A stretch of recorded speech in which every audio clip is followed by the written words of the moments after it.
여기 평생을 바늘과 실로 타인의 몸을 감싸온 한 아버지가 있었습니다. 그의 세상은 낡은 양복점 안 정직한 땀방울로 채워져 있었습니다. 그의 유일한 자랑은 올곧게 자란 그의 딸이었습니다. 그리고 여기 평생을 돈과 숫자로 세상을 재단해온 또 다른 아버지가 있었습니다. 그의 세상은 도시의 가장 높은 곳, 냉정한 성공으로 지어져 있었습니다. 그의 가장 큰 자부심은 반듯하게 자란 그의 아들이었습니다. 절대로 만날 일 없을 것 같던 두 세계는 그들의 자식들이 사랑에 빠지면서 상견례라는 단 하나의 방 안에서 위태롭게 마주하게 됩니다. 그리고 성공한 아버지의 아내는 자신의 세상의 법으로 정직한 아버지의 세상을 무참히 공격하기 시작했습니다. 자부심만으로 사는 세상은 진작에 끝났답니다. 그걸로 돈이 나와요, 밥이 나와요? 하지만 그녀는 몰랐습니다. 자신이 멸시하던 그 정직한 세상이 사실은 자신이 딛고 선 화려한 세상의 뿌리이자 시작점이었다는 것을. 그녀의 오만한 공격이 오히려 자신의 세계를 무너뜨리는 방아쇠가 될 줄은 꿈에도 몰랐습니다. 성공한 아버지는 아내가 짓밟은 그 남자의 이름 앞에 자신의 모든 것을 내려놓고 오열했습니다. 당신은 내 은인의 가슴에, 그리고 내 가슴에 평생 아물지 않을 대못을 박은 거야. 그날 우리는 보았습니다. 세상에서 가장 높은 곳에 있던 아버지가 가장 낮은 곳에 아버지 앞에 무너져 내리는 모습을. 과연 누가 진짜 부자였고 누가 진짜 강한 아버지였을까요? 이것은 두 아버지의 세상이 충돌했던 그 운명의 날에 대한 이야기입니다. 잠시 후 이야기가 시작됩니다. 구독과 좋아요를 눌러주시면 더 좋은 이야기로 보답하겠습니다. 때는 상견례가 있었던 그날로부터 15년이 흐른 어느 부부의 결혼기념일 밤입니다. 정한 회장의 서재, 거대한 통창 너머로 보석처럼 박힌 도시의 야경이 아득하게 펼쳐져 있습니다. 최고급 오크 원목 책상 위에는 세월의 흔적이 묻어나는 위스키 병과 크리스털 잔 2개가 놓여 있습니다.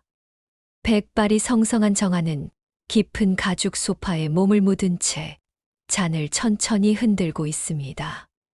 그의 맞은편에는 이제는 제법 중후한 멋이 나는 아들 진우가 앉아 있습니다. 아버지, 오늘 저희 결혼 기념일인 건 어떻게 아셨어요? 수연이가 말하던가요? 정아는 대답 대신 희미한 미소만 짓습니다. 그는 아들의 잔에 위스키를 조금 더 채워줍니다. 찰랑이는 소리가 서재의 묵직한 공기를 가릅니다. 그의 목소리는 나직했지만 단순한 날짜 이상의 의미를 담고 있었습니다. 내가 어찌 그날을 잊겠니? 내가 철부지 아들 녀석에서 진짜 어른으로 다시 태어난 날이고, 이 아비가 평생의 마음의 빚을 아주 조금이나마 갚기 시작한 첫날인데. 진우는 순간 할 말을 잃습니다. 그저 아버지를 바라보는 그의 얼굴에 복잡한 감정이 스쳐 지나갑니다. 고마움, 그리고 미안함. 정아는 그런 아들의 마음을 읽고 있다는 듯 시선을 창밖으로 돌립니다. 그의 눈은 수십 년 전의 어느 날을 보고 있습니다. 사람들은 우리 J&C 건설이 흔들리지 않는 반석 위에 세워진 거대한 성인 줄로만 압니다. 하지만 아무도 모를 겁니다. 제 인생과 이 거대한 회사가 사실은 종로 골목의 낡고 작은 양복점 위에서 아슬아슬하게 시작되었다는 것을 말입니다. 모든 것은 바로 아들 진우의 상견례가 있던 그날이었습니다. 아니, 모든 것이 한순간에 잿더미로 끝장날 뻔했던 아찔했던 그날의 이야기입니다. 모든 사건이 시작된 그날 오후로 거슬러 올라가 봅니다. 시간의 흐름이 멈춘 듯한 종로의 한 골목. 그곳에는 만식 양복점이라는 낡은 간판이 세월의 무게를 견디며 걸려 있었습니다. 창문 너머로는 주인을 기다리는 수십 개의 종이, 옷본들이 묵묵한 그림자처럼 걸려 있습니다. 가게 안의 공기에서는 분필 가루 냄새와 오래된 원단이 머금은 쿰쿰한 냄새, 그리고 매일 아침 만식이 피우는 숯다리미의 맵싸한 냄새가 뒤섞여 그곳만의 독특한 향기를 만들어내고 있었습니다. 양복점의 주인인 만식은 그날따라 유난히 정성스럽게 매무새를 다듬고 있었습니다. 그가 가진 단 한 벌뿐인 가장 좋은 양복. 수십 년 전 빛바랜 흑백 사진 속에서 아내와 나란히 서 있던 바로 그 시절에 직접 지었던 옷입니다. 평생 수만 번의 바느질에도 떨림 없던 그의 손끝이 오늘따라 미세하게 떨리고 있었습니다. 그는 달아 반질반질해진 구두를 마른 헝겊으로 한 번 더 닦아내며 자신의 초라한 모습이 혹여나 딸의 앞길에 흠이 될까 마음을 졸였습니다. 그때 정성껏 화장을 마친 딸 수연이 안쪽 방에서 나왔습니다. 그녀는 아버지가 고른 낡은 넥타이를 보며 애써 미소를 지었지만 그 눈빛에는 숨길 수 없는 불안감이 가득했습니다. 진우에게 들었던 예비 시어머니의 모습이 자꾸만 머릿속에 떠올랐기 때문입니다. 아빠, 넥타이는 이걸로 하시면 안 돼요? 지난번에 제가 사드린 거 있잖아요. 이건 너무 색이 바랬어요. 딸의 목소리에는 애원이 묻어났습니다. 수연은 서랍에서 거의 새 것이나 다름없는 번쩍이는 넥타이를 꺼내 보였습니다. 하지만 만식은 그런 딸의 마음을 안다는 듯 부드러운 미소로 고개를 저었습니다. 사람들은 넥타이를 보는 게 아니라 넥타이를 맨 사람을 보는 거란다. 괜찮다. 이만한 것도 아빠한텐 과분하지? 그래도 진우 씨가 그러는데 어머님은 이탈리아 장인이 만든 옷만 입으신대요. 그래서 제가 걱정이 돼서 그래요. 우리랑은 많이 다른 분이시잖아요. 수연아, 이게 아빠가 가진 옷 중에 세상에서 제일 좋은 옷이야. 네, 엄마 시집 올 때 얘가 직접 지어준 비단 저고리, 그 옷감 남은 걸로 안감을 댄 거거든. 내 엄마가 이 옷감을 만져보면서 비단보다 곱다고, 내 마음이 더 곱다고 했었지. 내 엄마가 오늘 이 자리에 같이 가주는 거나 마찬가지다. 그러니 아빠는 하나도 안 떨리고 세상에서 제일 든든하다. 그때 가게 문에 달린 종이 딸랑 소리를 내며 옆집 떡가게 아주머니가 얼굴을 들이밀었습니다. 아이고, 최 사장님. 따님이랑 어디 좋은데 가시나 봐요. 두 분 다 아주 헌하시네. 그나저나 그 양복 새로 하셨나 봐? 때깔 한번 곱다. 아닙니다. 사장님 있던 옷입니다. 그냥 잠시 볼 일이 있어서요. 무슨 말씀을? 이 동네에서 최 사장님 바느질 솜씨 모르는 사람이 어딨다고. 저 양반이 겸손하기는 우리 아들 장가 갈 때도 꼭 사장님한테 양복 한 벌 맞춰줘야지. 요즘 부자들은 뭘 몰라 이런 진짜 배기 옷을 입어봐야 되는데.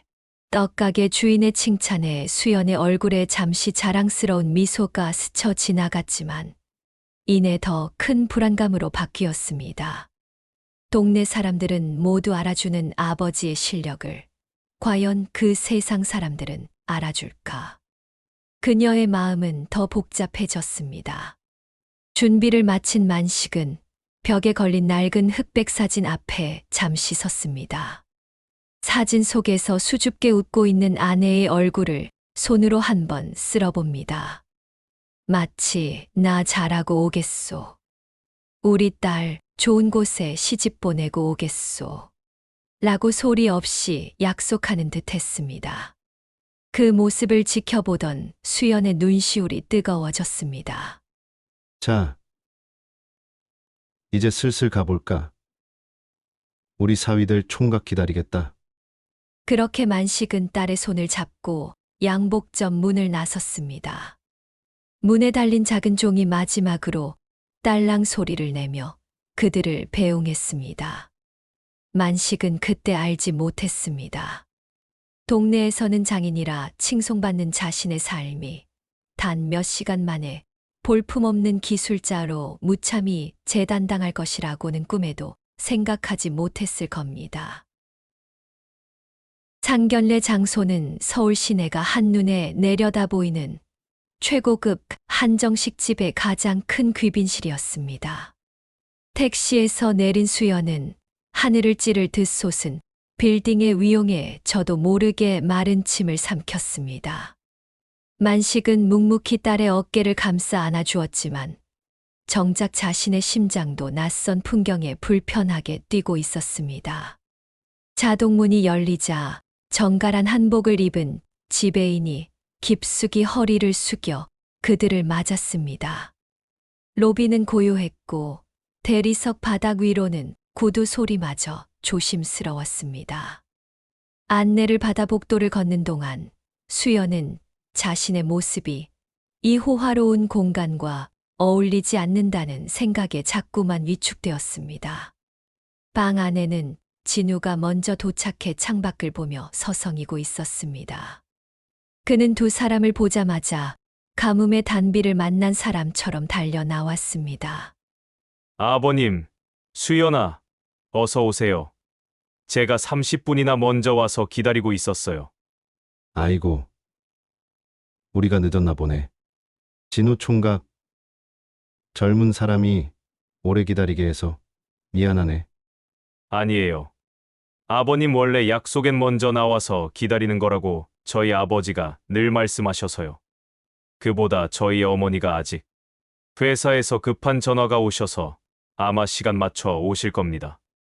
진우는 시간 맞춰 오실 거지라고 말했지만 그 말은 곧 당신들처럼 미리 와서 기다리는 일은 없을 거지라는 뜻으로 들렸습니다. 어색한 침묵이 흐르고 진우는 그 침묵을 견디지 못하고 서둘러 말을 이었습니다. 저희 어머니가 좀 표현이 서툴러서 그렇지 알고 보면 좋은 분이세요. 워낙 바쁘게 살아오셔서 조금 차갑게 보이실 수도 있는데 절대 악의가 있는 건 아니니까 수연이 내가 이해 좀 해줘. 진우의 변명은 오히려 수연의 마음을 더 불안하게 만들었습니다. 그때였습니다.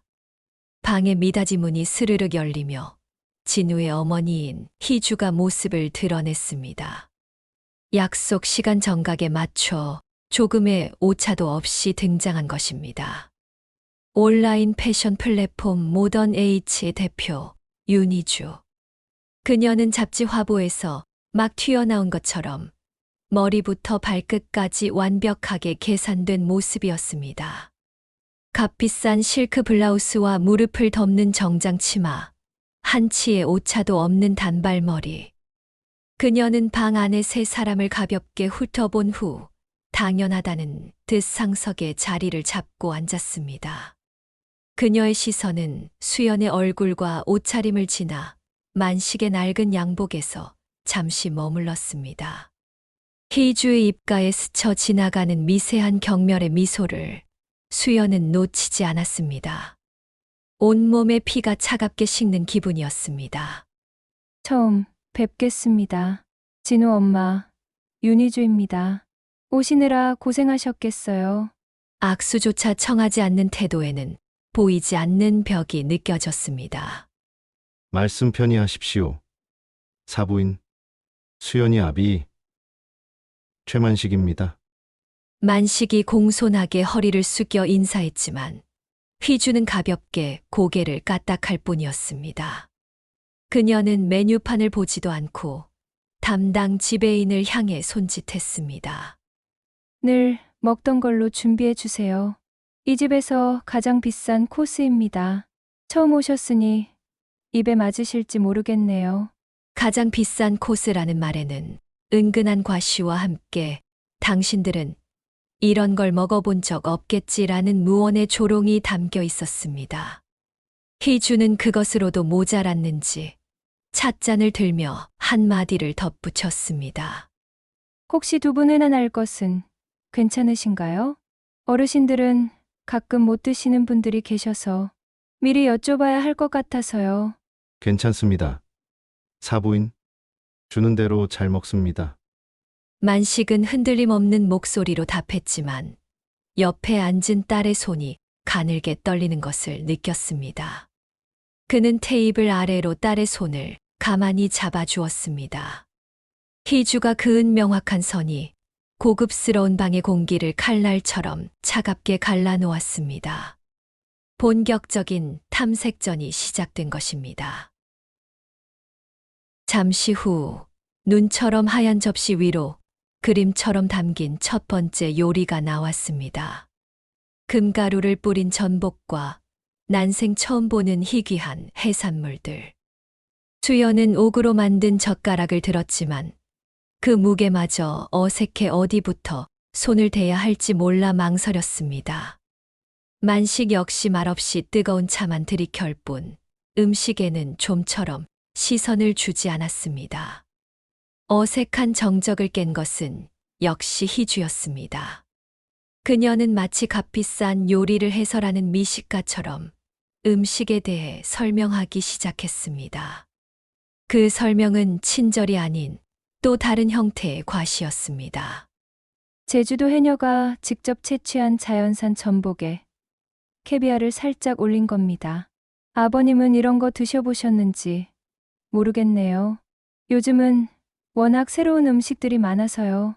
저는 가리는 것 없이 다 잘 먹습니다. 신경 써주셔서 감사합니다.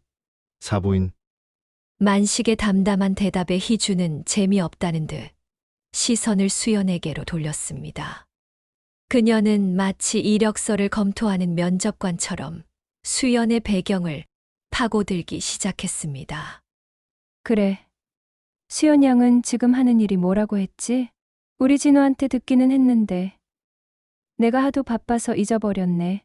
작은 무역회사 다닌다고 들은 것 같은데.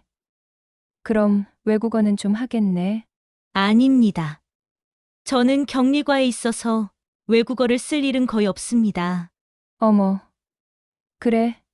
우리 진우는 유학파라 세계 국어는 기본인데 나중에 해외여행이라도 가면 우리 수연 양은 답답해서 어쩌려나. 괜찮다. 진우만 믿고 따라다니면 되겠네. 은근히 수연의 수준을 깎아내리는 말에 진우가 다급하게 끼어들었습니다. 어머니, 그런 말씀은. 주연이도 지금 열심히 공부하고 있어요. 어른들 얘기하는데 끼어드는 거 아니야. 진우야. 희주는 아들의 말을 가볍게 묵살하고는 결정타를 날렸습니다. 결혼하면 당장 그만두렴. 여자는 집안에서 남편 내조하고 아이 키우는 게 최고의 미덕이야. 특히 우리 같은 집안에서는 더 그렇지. 밖에서 몇 푼 버는 것보다 집안의 격을 지키는 게 수백 배는 더 중요하단다. 알겠니? 집안의 격이라는 단어가 수연의 가슴에 비수처럼 박혔습니다. 그때 희주는 이제 만족했다는 듯 만식을 향해 시선을 돌렸습니다. 마치 이제부터가 진짜라는 듯 그녀의 눈이 가늘어졌습니다. 아버님은 양복점을 하신다고 했죠? 요즘도 그런 맞춤 양복을 찾는 사람이 있긴 한가요? 다들 백화점에서 명품사 입는 세상인데. 네. 사부인, 많지는 않아도 꼭 제 옷을 귀하게 여겨주시는 분들이 더러 계십니다. 그때 수연이 더는 참을 수 없다는 듯 끼어들었습니다. 저희 아빠, 대한민국에서 대통령상 받으신 유일한 양복 명장. 수연아, 만식이 나직하지만 단호한 목소리로 딸의 말을 막았습니다. 그는 쓸데없는 자랑으로 이 상황을 모면하고 싶지 않았습니다. 하지만 희주는 그 말을 놓치지 않았습니다. 그녀는 오히려 더 재미있다는 듯 비웃음을 머금고 말했습니다. 어머. 대통령상이요? 호호호. 그래서요? 그걸로 돈이 나와요. 밥이 나와요? 아버님, 따님 교육을 그렇게 시키시면 안 되죠. 세상 물정을 너무 모르잖아요. 자부심만으로 사는 세상은 진작에 끝났답니다. 이제 대놓고 무시하는 말이었습니다. 돈으로 그리고 세상 물정이라는 단어로 만식의 자부심과 딸의 효심을 한꺼번에 짓밟는 공격이었습니다. 수연의 눈에 그렁그렁 눈물이 맺혔습니다. 진우는 고개를 숙인 채 아무 말도 하지 못했습니다. 만식은 여전히 표정에 변화 없이 조용히 찻잔만 내려놓을 뿐이었습니다. 전쟁의 서막이 올랐습니다. 희주의 잔인한 말이 뱉은 독은 최고급 요리의 맛과 향을 모두 앗아가 버렸습니다. 수연은 더 이상 음식을 넘길 수 없었고 진우는 차마 고개를 들지 못했습니다. 무겁게 가라앉은 침묵 속에서 오직 만식만이 방금 닦아낸 듯 깨끗한 찻잔을 들어 조용히 차를 마실 뿐이었습니다. 그의 평온함이 희주의 신경을 더욱 거슬리게 만들었습니다. 희주는 자신의 승리를 확인이라도 하듯 의자 깊숙이 등을 기대며 자기 자랑을 늘어놓기 시작했습니다. 그것은 만식의 삶의 방식을 정면으로 부정하는 또 다른 형태의 공격이었습니다. 저는요, 아버님, 옷을 파는 사람이 아니에요. 저는 트렌드를 팔고 사람들의 욕망을 파는 사람이죠. 우리 회사 주식이 하루에 몇십억씩 오르내리는지 아세요? 그게 바로 가치라는 거예요. 눈에 보이는 진짜 가치, 돈이 되는 가치 말입니다. 그녀는 만식을 위아래로 훑어보며 말을 이었습니다. 한 땀 한 땀 정성껏 바느질하는 거. 물론 수고스럽겠죠. 하지만 그게 다잖아요. 시대에 뒤떨어진 자기만족일 뿐. 아무런 가치를 창출하지 못해요. 그러니 평생 그렇게 같은 자리에서 가난하게 사실 수밖에 없는 거고요. 바로 그때였습니다. 조소 가득한 희주의 눈에 만식이 입은 양복 조끼의 단추가 들어왔습니다. 작고 낡았지만 어딘가 범상치 않은 모양을 한 5개의 단추. 어머, 그 조끼에 달린 단추는 직접 만드신 건가요? 촌스럽지만 모양은 꽤나 특이하네요. 바로 그 단추였습니다. 희주가 자신의 회사 VVIP 고객들에게 선물할 한정판 코트를 제작하기 위해 몇 달째 수소문하며 애타게 찾던 바로 그 단추. 반세기 전 이탈리아의 한 장인 가문에서 딱 1000개만 만들고 사라져 부르는 게 값이라는 그 비운의 단추였습니다. 패션업계의 대표라는 희주는 눈앞의 보물을 그저 촌스러운 고물로 취급하고 있었습니다. 자신의 편견과 오만함에 눈이 먼 것입니다. 아닙니다. 오래전에 제 스승님께 물려받은 유품입니다. 그러시구나. 어쩐지 요즘 디자인은 아니라고 생각했어요. 유품이라니 버리시긴 그렇겠고 그냥 가지고 계세요. 어디 쓸 데도 없겠지만. 가치를 파는 사람이 진짜 가치를 알아보지 못하는 실로 웃지 못할 상황이었습니다. 아버지의 스승이 물려준 유품의 가치를 아는 수연은 테이블 아래에서 2주먹을 하얗게 질릴 때까지 꽉 쥐었습니다. 소리치고 싶은 굴욕감을 필사적으로 참아냈습니다. 진우 역시 어머니를 바라보는 눈빛이 달라져 있었습니다. 이전까지가 부끄러움과 미안함이었다면 이제는 차가운 경멸의 빛이 희미하게 떠오르고 있었습니다. 만식은 대답 대신 찻잔을 들어 다시 한번 입을 죽였습니다. 그는 단추의 가치를 알고 있었습니다. 하지만 그보다 더 중요한 자신의 가치를 알고 있었기에 굳이 변명할 필요를 느끼지 못했습니다. 그의 침묵은 희주의 경박한 말보다 수천 배는 더 무겁고 단단했습니다. 단추 사건 이후 귀빈실의 공기는 얼음장보다 차가워졌습니다. 희주는 자신의 말이 만들어낸 냉기를 즐기는 듯 여유롭게 찻잔을 기울였습니다. 마치 잘 벼린 칼을 언제 휘두를지 가늠하는 장수처럼 그녀는 다음 공격의 급소를 찾고 있었습니다. 수연은 더 이상 참을 수 없다는 듯 자리에서 일어나려 했지만 만식은 테이블 아래로 딸의 손을 꽉 잡으며 제지했습니다. 괜찮다는 무언의 신호였습니다. 만식은 애써 딸을 향해 시선을 돌렸습니다. 수연의 접시는 거의 그대로 비어 있었습니다. 그는 이 지옥 같은 상황을 어떻게든 견디게 해주고 싶은 아버지의 마음으로 나직하게 딸에게 말했습니다. 수연아, 밥 먹어라. 이 집 음식이 귀한 것이 하는데 다 식겠다. 바로 그 순간이었습니다. 딸을 위하는 아버지의 그 평범하고 당연한 한마디가 희주의 마지막 이성의 끈을 끊어버린 도화선이 되었습니다. 그녀는 만식이 자신의 공격을 무시하고 이 상황에서도 아버지로서의 권위를 행사하려 한다고 받아들였습니다. 희주는 들고 있던 찻잔을 탁 소리가 나게 내려놓았습니다. 아버님, 제가 왜 이렇게까지 말씀드리는지 모르시겠어요? 다 수연 양을 위해서입니다. 아버님 같은 분이 옆에 계시면 우리 수연 양 인생이 불행해져요. 그녀는 이제 숨기려는 노력조차 하지 않았습니다. 희주는 만식의 가장 아프고 가장 약한 부분을 향해 비수를 꽂기 시작했습니다. 바로 먼저 떠난 아내의 빈자리였습니다. 혼자 되신 지 오래되셨다고 들었어요. 그래서 그렇게 따님을 끼고 도시는구나. 애지중지 키우신 마음은 알겠지만 그게 다 수연 양한테는 족쇄가 되는 거예요. 아내가 없으니 뭘 보고 배우겠어요. 그러니까 저렇게 아빠밖에 모르는 반쪽짜리 애가 되는 겁니다. 반쪽짜리. 그 잔인한 단어가 만식의 가슴을 후벼 팠습니다. 진우는 사색이 되어 어머니를 말리려 했지만 희주의 기세에 눌려 입도 뻥긋하지 못했습니다. 희주의 독설은 멈추지 않았습니다. 남자 호라비 밑에서 자란 애들이 그렇게 고집이 세고 편협하다던데 딱 그 짝이네요. 사회생활은 제대로 하겠어요?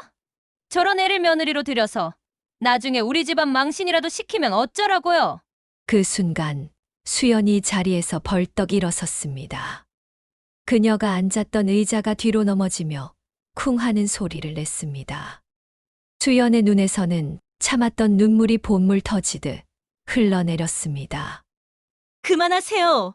저희 아빠한테 무슨 그런 막말을 하시는 거예요. 사과하세요. 당장 저희 아빠한테 사과하시라고요. 수연은 분노로 온몸을 떨었습니다.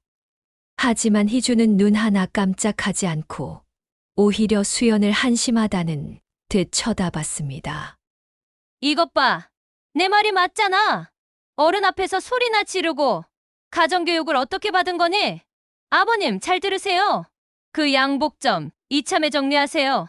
그리고 제가 좋은 요양원이라도 알아봐 드릴 테니 조용히 들어가 계세요. 수연이 인생의 걸림돌이 되시면 안 되잖아요. 이것도 다 우리 며느리 될 아이를 위해서 드리는 마지막 충고입니다. 상황은 최악으로 치달았습니다. 갈등은 최고조에 달했고 이제는 그 어떤 것도 돌이킬 수 없어 보였습니다. 그때 굳은 표정으로 모든 것을 듣고만 있던 만식이 떨고 있는 딸의 팔을 부드럽게 끌어당겼습니다. 수연아, 앉아라. 어른 앞에서 버릇없이 구는 거 아니다. 가장 큰 모욕을 당한 사람은 아버지인데 아버지는 오히려 딸을 타이르고 있었습니다.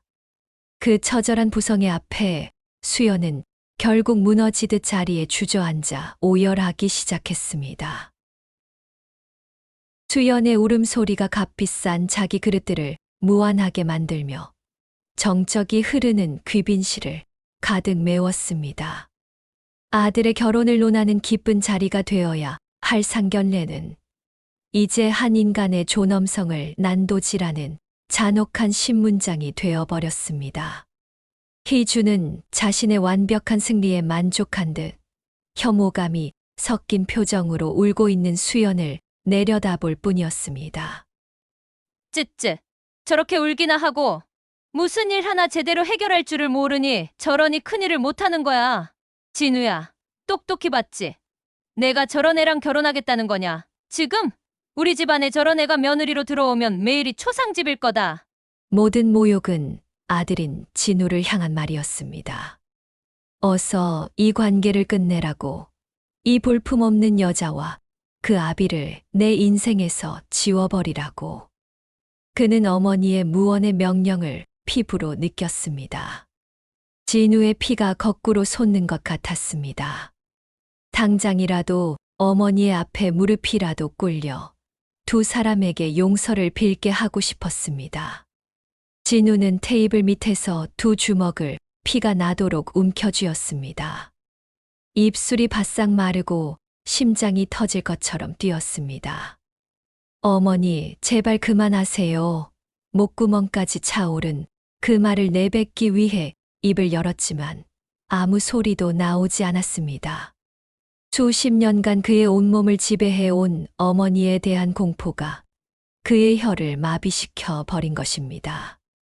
바로 그때 흐느끼던 수연의 울음이 거짓말처럼 잦아들었습니다. 그녀는 눈물로 얼룩진 얼굴을 들어 진우를 바라보았습니다. 그 눈빛은 더 이상 애원이나 슬픔이 아니었습니다. 그것은 마지막 희망을 걸고 던지는 처절한 질문이었습니다. 당신은 내 편인가요? 아니면 저 여자의 아들인가요? 하지만 진우는 그 시선을 마주할 용기가 없어 고개를 떨구고 말았습니다. 그 순간 수연의 눈에서 무언가 와르르 무너져 내렸습니다. 희망이 있던 자리에 차가운 체념과 경멸이 들어찼습니다. 그녀가 사랑했던 남자는 지금 이 자리에 없었습니다. 그저 어머니의 치맛자락 뒤에 숨은 무력하고 비겁한 남자 아이만 있을 뿐이었습니다. 고요히 앉아있던 만식이 자리에서 일어났습니다.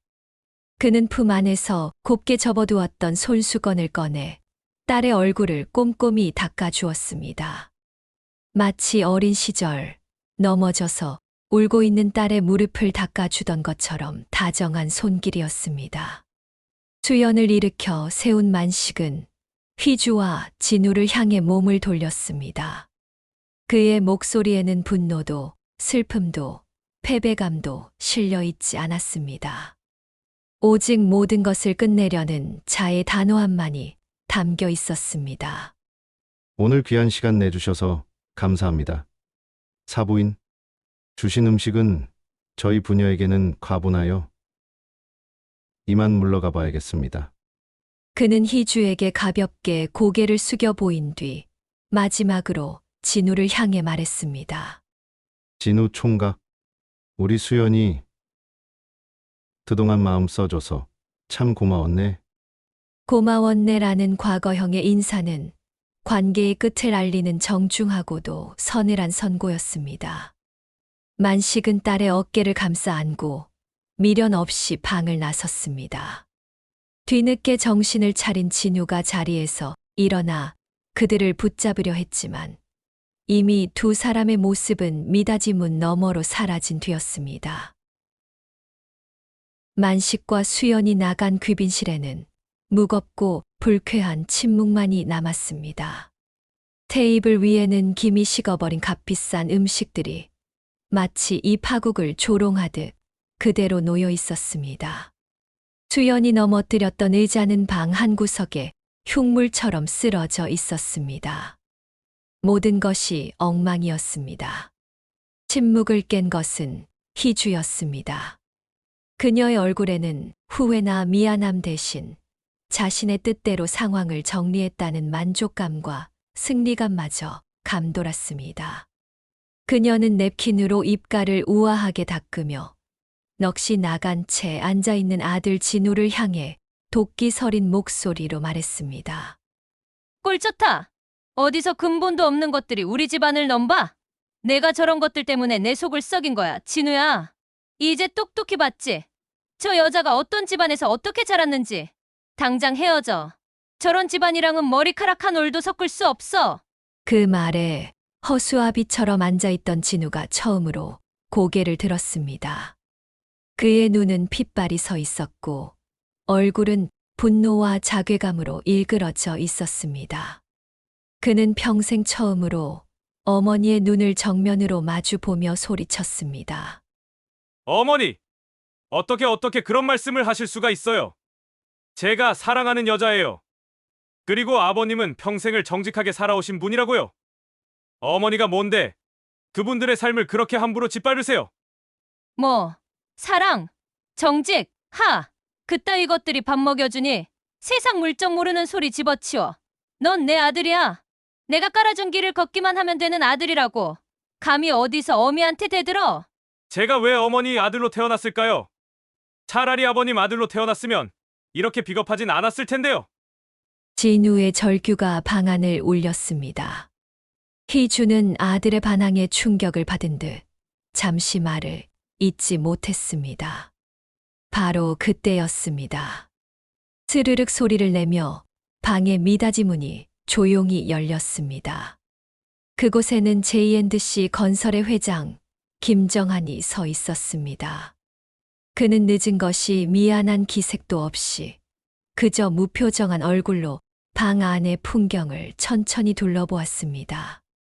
분노에 차 있는 아내, 절망에 빠진 아들, 그리고 식어버린 음식과 쓰러진 의자. 이 모든 것이 만들어낸 지옥도를 정한은 조용히 눈에 담았습니다. 저는 그날 제 아내와 아들이 만든 아수라장을 보았습니다. 그리고 결심했습니다. 더 이상은 제 인생의 은인을, 제 과거를, 제 자신을 부정하며 살 수는 없다고 말입니다. 정한은 성큼성큼 방으로 들어섰습니다. 희주가 기다렸다는 듯 남편에게 불평을 쏟아내려 입을 여는 순간이었습니다. 여보, 당신은 어디 있다 이제 와요. 저 근본 없는 것들이 와서 무슨 짓을.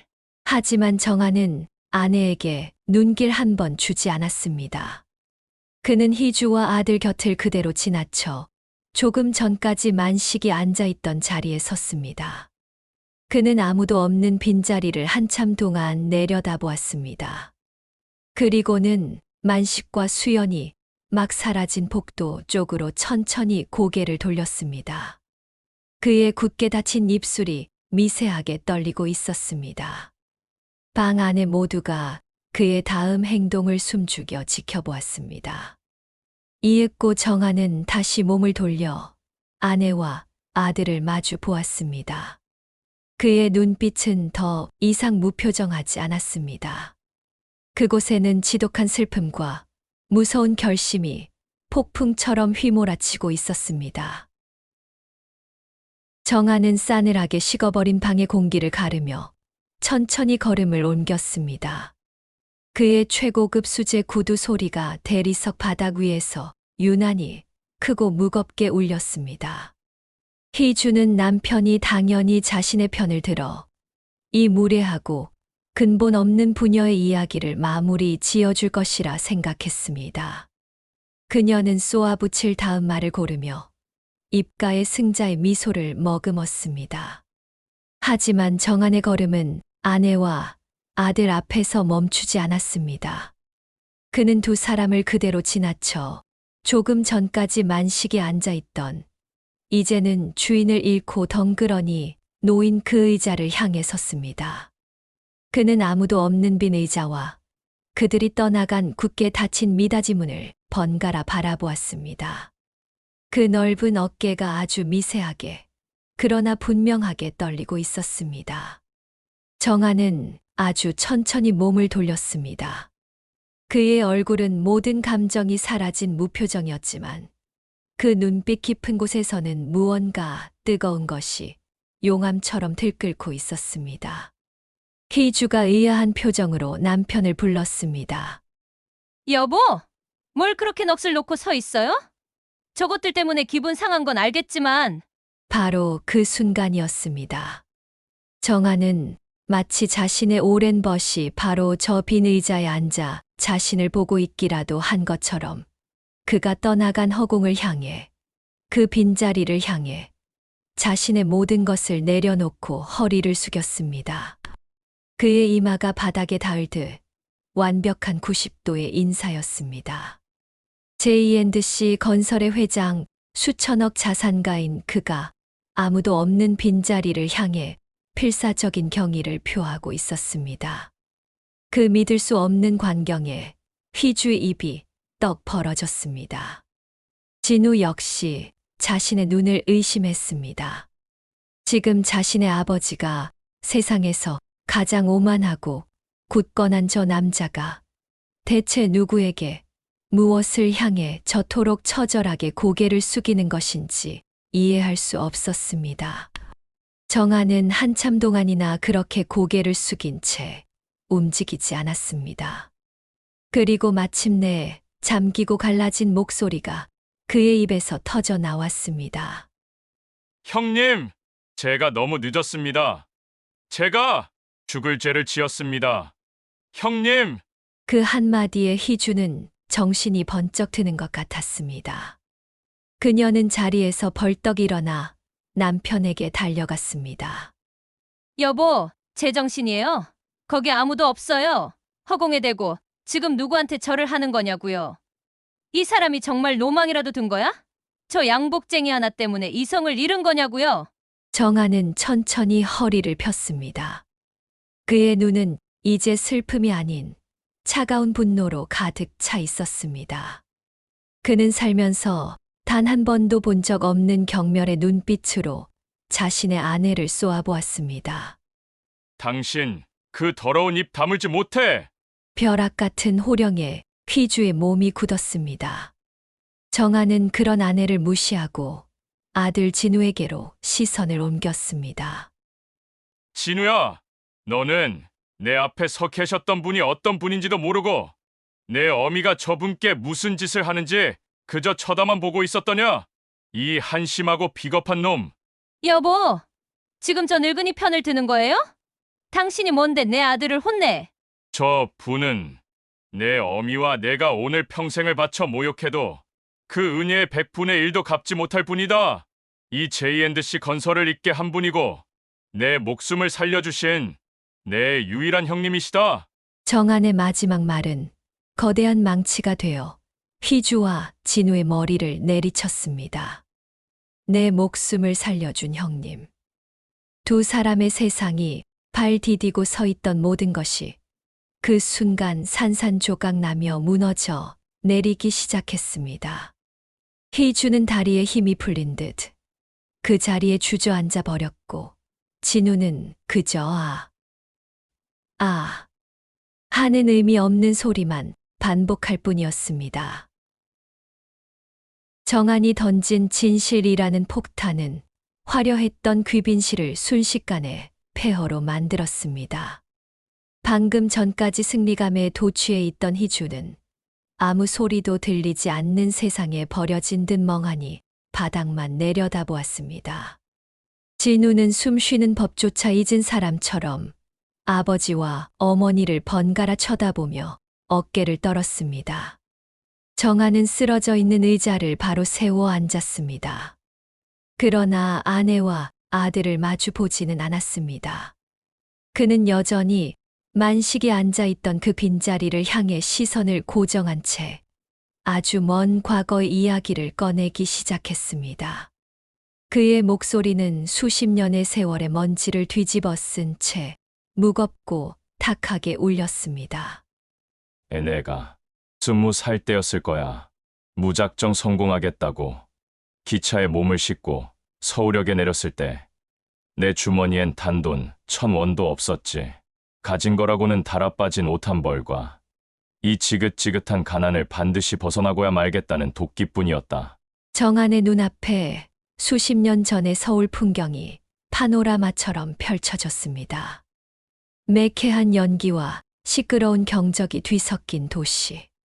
그는 공사판을 전전하며 잠잘 곳을 찾았고 며칠을 굶어 남들이 먹다 버린 빵 조각을 훔쳐 먹으며 연명했습니다. 한 번은 식당에 일자리를 구하러 갔다가 남루한 행색 때문에 문전박대를 당하며 내쫓기기도 했습니다. 성공이라는 꿈은 매일 밤 그를 짓누르는 생존이라는 현실 앞에서 희미해져만 갔습니다. 그해 겨울은 유난히 추웠지. 눈은 쉴 새 없이 내리고 일감은 끊기고 며칠을 굶었는지 기억도 나지 않던 밤이었어. 종로의 한 뒷골목에서 나는 더 이상 걸을 힘이 없어 그대로 쓰러졌다. 이대로 그냥 얼어 죽는 거구나. 지긋지긋한 이 세상, 그냥 이렇게 끝나는 것도 나쁘지 않겠다고 생각했지. 희주는 필사적으로 고개를 저었습니다. 믿을 수 없었습니다. 아니, 믿고 싶지 않았습니다. 자신이 평생을 바쳐 이룩한 이 성공의 성이 한낱 길바닥에 쓰러져 있던 남자의 절망 위에서 시작되었다는 것을 말입니다. 정신을 차려보니 나는 낯선 방에 누워 있었어. 쿰쿰한 원단 냄새와 숯불 냄새가 나는 아주 좁고 낡은 방이었지. 누군가 내 이마에 따뜻한 물수건을 올려주고 있더라. 흐릿한 시야 속으로 걱정스러운 얼굴의 한 젊은 사내가 보였어. 그게 바로 최만식 형님과의 첫 만남이었다. 진우는 깨닫고 있었습니다. 어머니가 그토록 경멸했던 가난과 근본 없음비, 바로 자신의 아버지의 과거였다는 것을. 어머니는 오늘 수연의 아버지를 모욕한 것이 아니었습니다. 그녀는 자기 남편의 인생 자체를, 이 가족의 뿌리를 통째로 부정해버린 것이었습니다. 형님은 길에 쓰러져 있던 생면부지의 나를 자신의 가게로 들여 밤새 간호해 주셨지. 그리고 다음 날 아침 내 앞에 뜨거운 국밥 한 그릇을 말없이 놓아주셨어. 나는 지금도 그 국밥의 맛을 잊지 못해.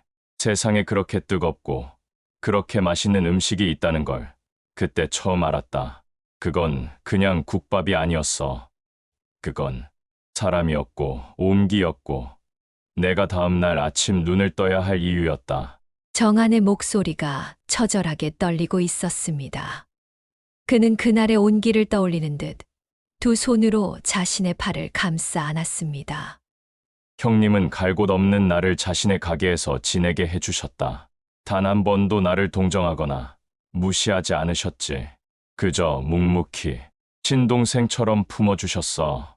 내 낡은 옷을 기워주고 기술을 가르쳐주고 밥을 챙겨준 것은 형님과 언제나 따뜻한 미소로 나를 품어주시던 형수님, 바로 수연이 어머니셨다. 정한은 잠시 말을 멈추고 무너져 내린 아내를 똑바로 바라보았습니다. 그의 눈빛은 묻고 있었습니다. 이제 알겠소. 당신이 오늘 무슨 짓을 했는지. 하지만 정한은 알고 있었습니다. 이것은 자신이 만식에게 진 빚의 시작에 불과하다는 것을. 진짜 피눈물 나는 이야기는 아직 시작조차 하지 않았습니다. 정한은 잠시 말을 멈추고 제가 되어버린 아내의 얼굴을 똑바로 바라보았습니다.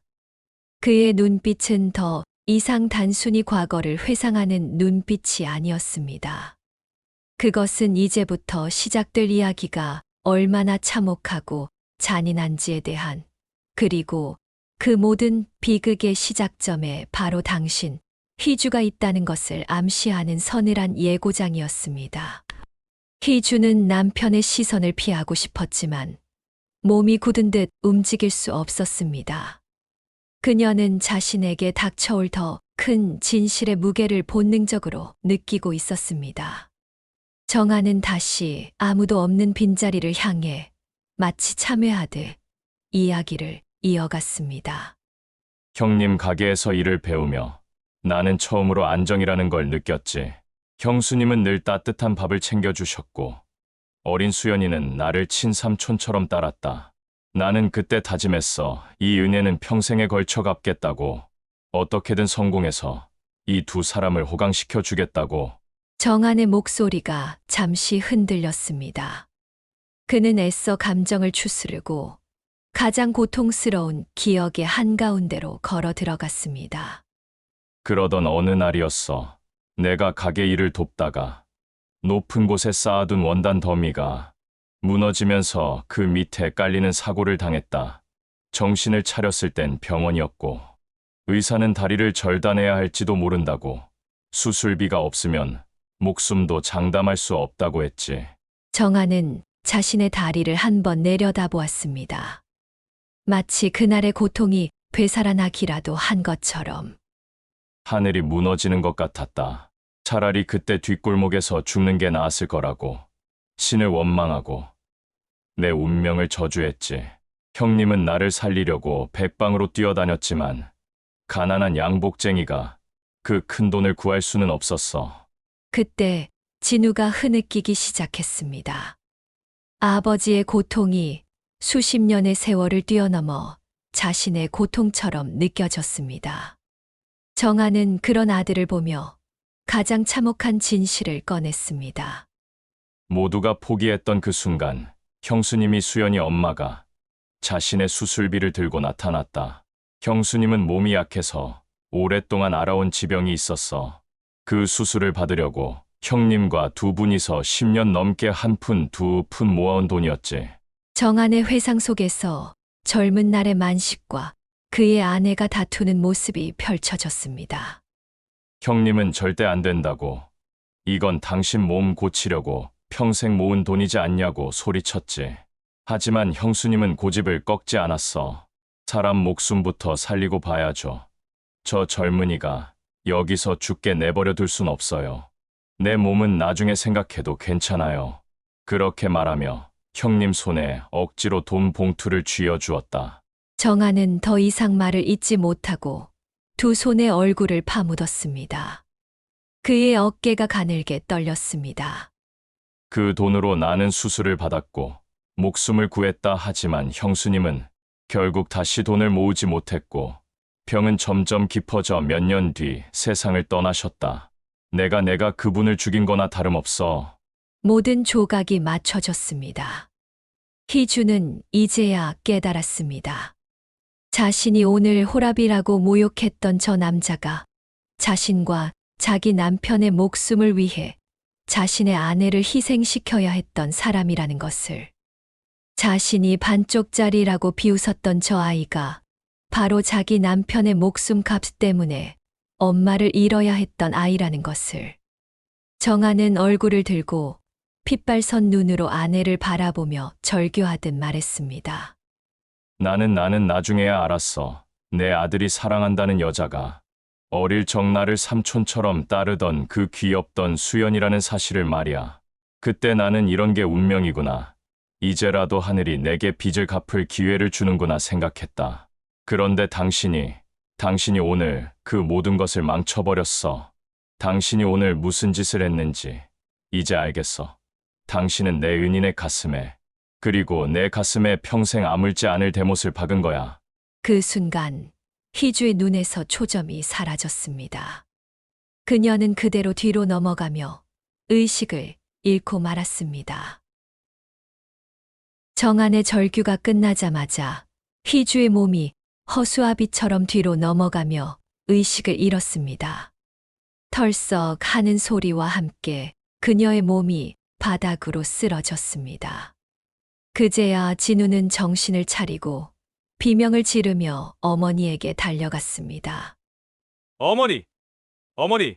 정신 좀 차려보세요! 여보세요! 119 좀 불러주세요! 빨리! 진우는 울부짖으며 식당 지배인을 찾았지만 정아는 미동도 하지 않았습니다. 그는 차갑게 식어버린 눈으로 바닥에 쓰러진 아내를 내려다볼 뿐이었습니다. 그 눈빛에는 일말의 동정심도 걱정도 담겨 있지 않았습니다.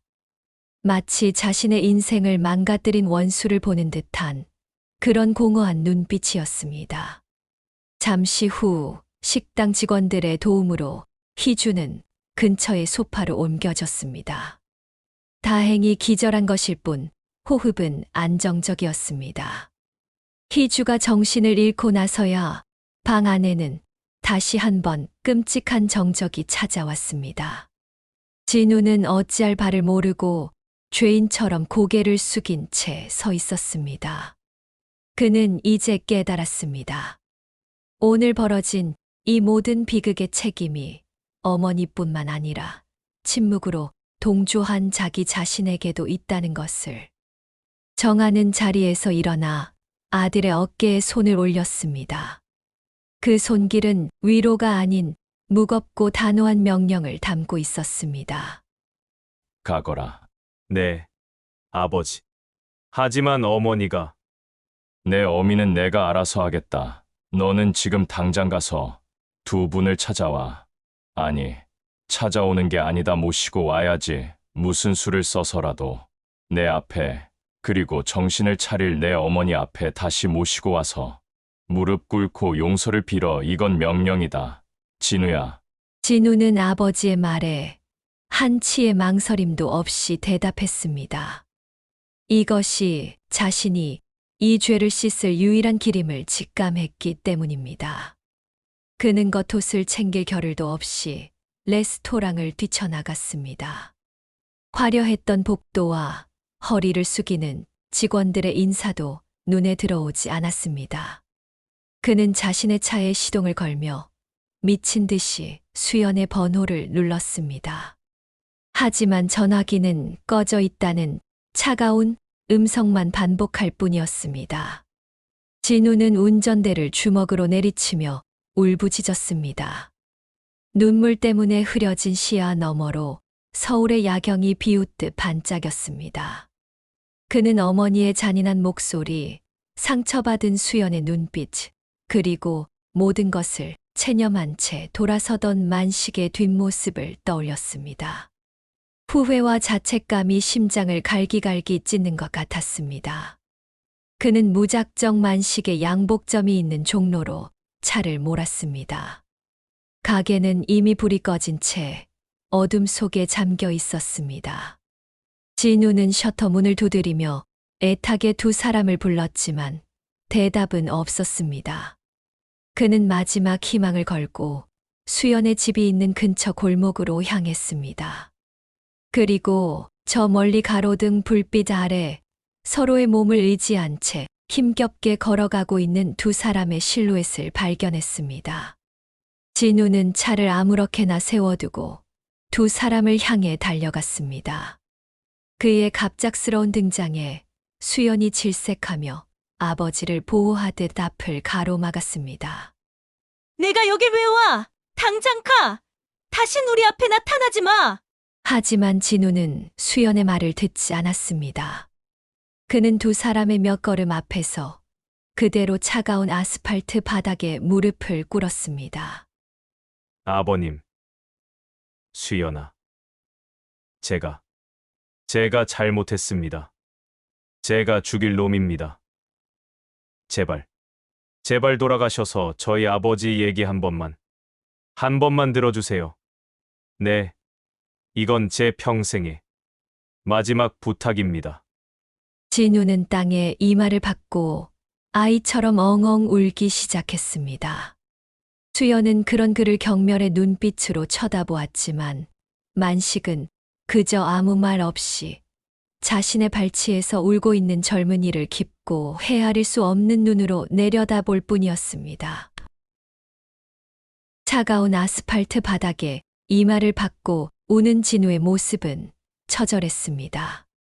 가로등 불빛이 그의 젖은 등을 외롭게 비추고 있었습니다. 수연은 그런 진우를 증오와 경멸이 뒤섞인 눈으로 차갑게 내려다보았습니다. 그녀의 마음속에서 진우라는 남자는 이미 완전히 지워진 뒤였습니다. 일어나 이제 와서 이런다고 뭐가 달라져? 내가 우리 아빠한테 무슨 짓을 했는지, 내 엄마가 무슨 말을 했는지 나는 평생 잊지 못할 거야. 가 우리한테는 너도 내 가족도 다 끝났어. 수연은 아버지의 팔을 잡아 끌며 그 자리를 벗어나려 했습니다. 하지만 만식은 움직이지 않았습니다. 그는 그저 깊고 헤아릴 수 없는 눈으로 땅에 엎드려 울고 있는 진우를 묵묵히 내려다볼 뿐이었습니다.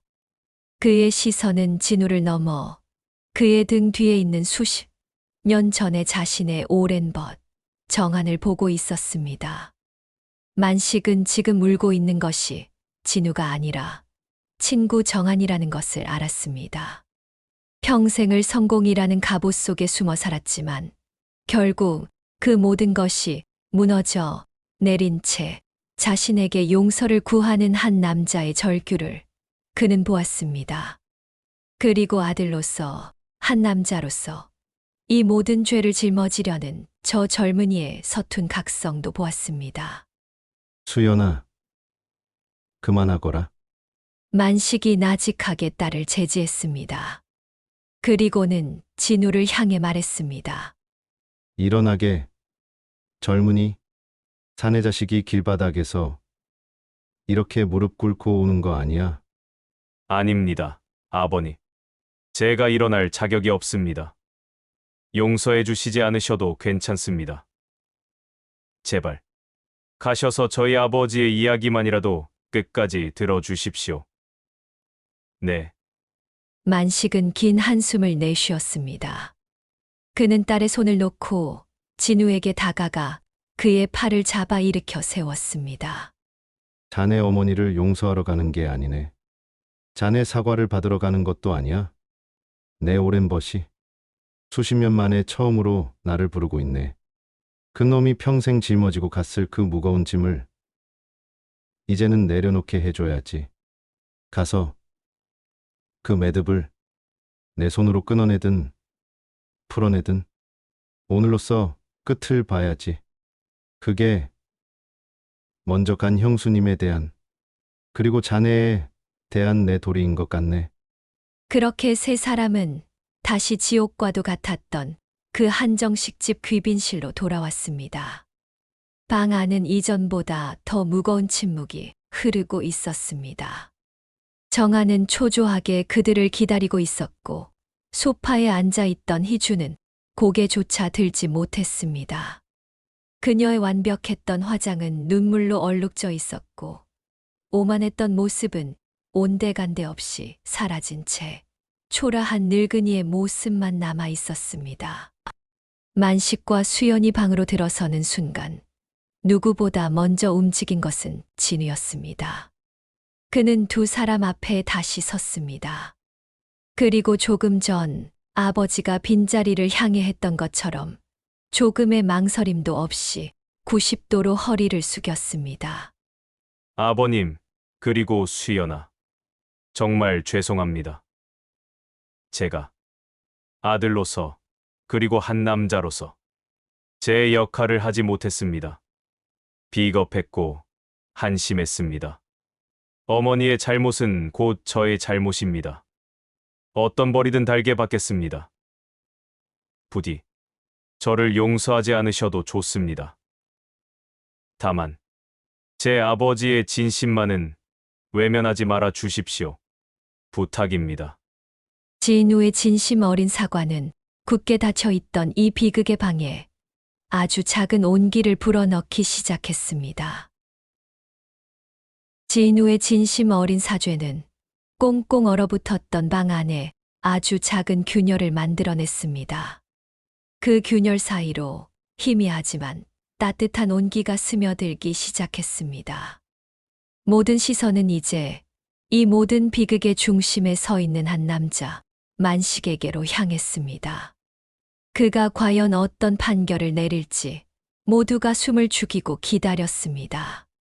그때 소파에 쓰러져 있던 희주가 비틀거리며 일어섰습니다. 그녀는 헝클어진 머리와 눈물로 얼룩진 얼굴을 한 채 만식과 수연을 향해 다가왔습니다. 평생을 지탱해 온 오만함과 자존심이 모두 무너져 내린 그저 나약한 한 인간의 모습이었습니다. 그녀는 두 사람의 앞에서 그대로 무릎을 꿇었습니다. 제가 죽을 죄를 지었습니다. 아버님, 그리고 수연 양, 제가 사람이 아니었습니다.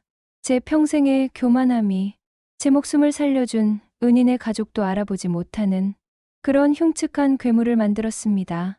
염치 없지만 부디 한 번만 용서해 주십시오. 희주는 더 이상 말을 잇지 못하고 바닥에 엎드려 통곡하기 시작했습니다. 그 모습을 지켜보던 정한과 진우 역시 차마 고개를 들지 못하고 함께 눈물을 흘렸습니다. 하지만 만식은 그저 조용히 그녀를 내려다볼 뿐이었습니다. 잠시 후 그는 몸을 숙여 희주의 팔을 부드럽게 잡아 일으켰습니다. 일어나십시오. 사부인, 용서는 사람이 사람에게 하는 것이지 무릎에 대고 하는 것이 아닙니다. 이렇게 땅에 대고 하시는 사죄는 먼저 간 제 아내에게도 그리고 사부인 자신에게도 예의가 아닙니다. 만식의 목소리는 담담했지만 그 안에는 거스를 수 없는 무게가 실려 있었습니다. 희주는 그의 말에 홀린 듯 천천히 자리에서 일어났습니다. 만식은 희주를 지나쳐 자신의 오랜 벗인 정안을 바라보았습니다. 수십 년의 세월과 오해, 그리고 죄책감이 두 사람 사이를 가로막고 있었습니다. 정하나, 그가 처음으로 친구의 이름을 불렀습니다.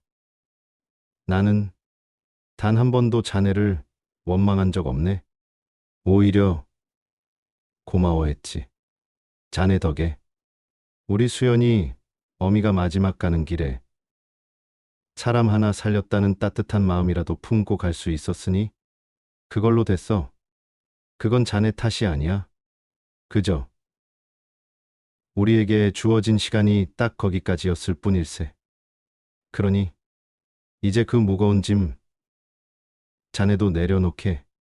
그 말은 정안의 수십 년 묵은 죄책감의 사슬을 끊어주는 진정한 용서였습니다.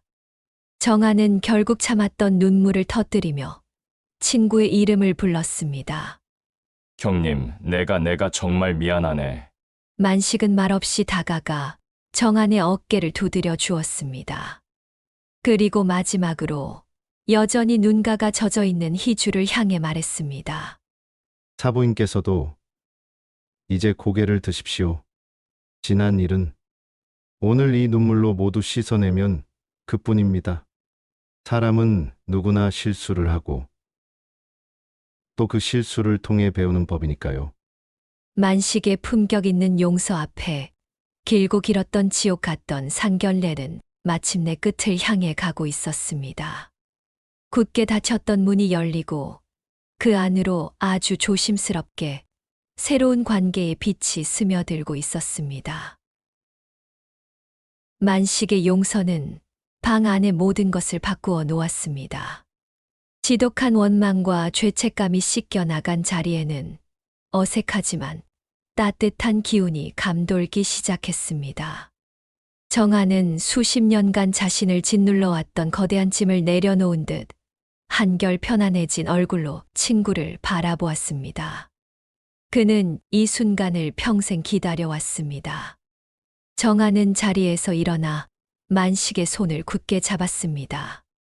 그의 눈에는 새로이 차오르는 결심과 감사의 눈물이 뒤섞여 있었습니다. 형님, 제가 내일 당장 변호사를 통해 우리 J&C 건설의 지분 30%를 형님 명의로 돌려놓겠소. 이건 제가 오래전부터 마음속으로만 수백 번도 더 준비해 온 것입니다. 부디 받아주시오. 희주와 진우는 그 말에 다시 한번 경악했습니다. J&C 건설의 지분 30%. 그것은 회사의 주인이 바뀌는 것과 다름없는, 그야말로 회사의 절반을 내어주는 것과 같은 엄청난 제안이었습니다. 여보, 당신, 가만히 있어. 이건 원래부터 형님 거였어. 아니, 이래도 턱없이 부족하지.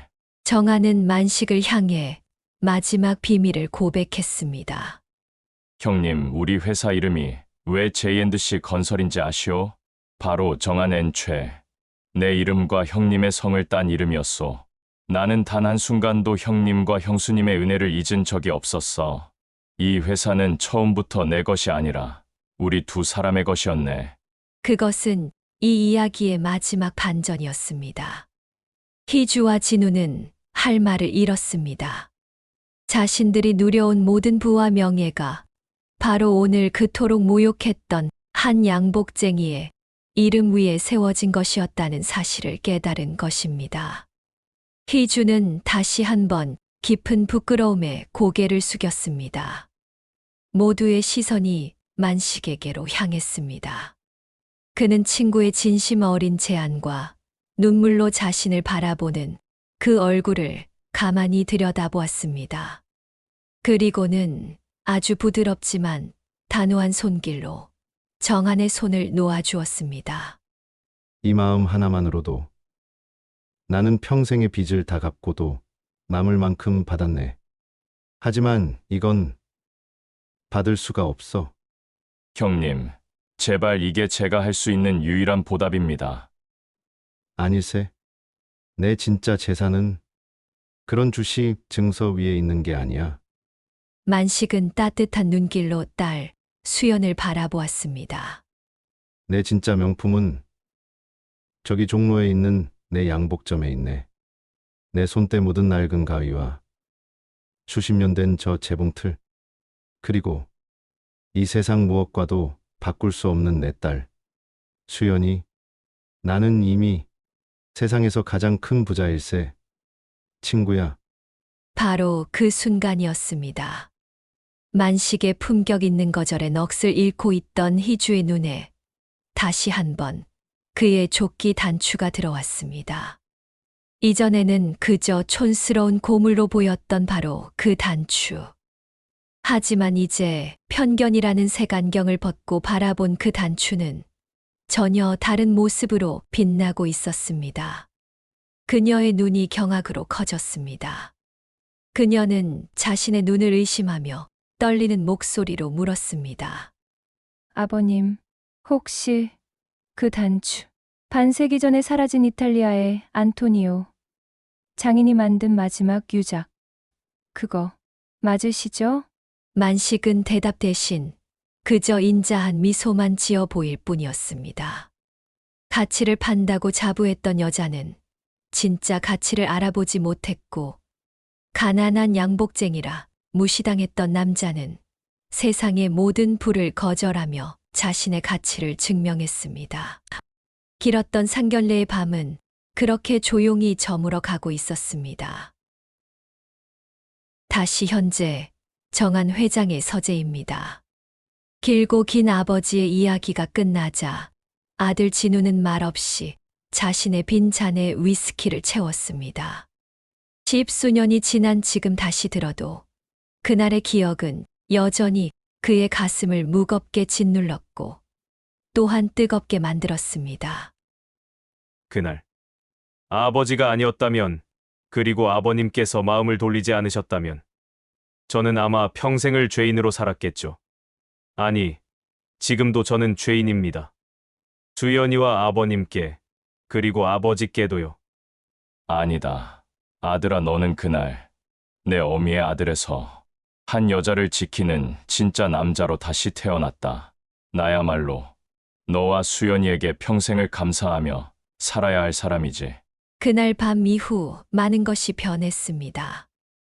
의식을 차린 희주는 남편의 부축을 받아 만식과 수연 앞에 다시 한번 무릎을 꿇고 몇 시간이고 눈물로 용서를 빌었습니다. 그녀의 사죄는 더 이상 연기가 아닌 뼛속까지 사무친 진짜 참회였습니다.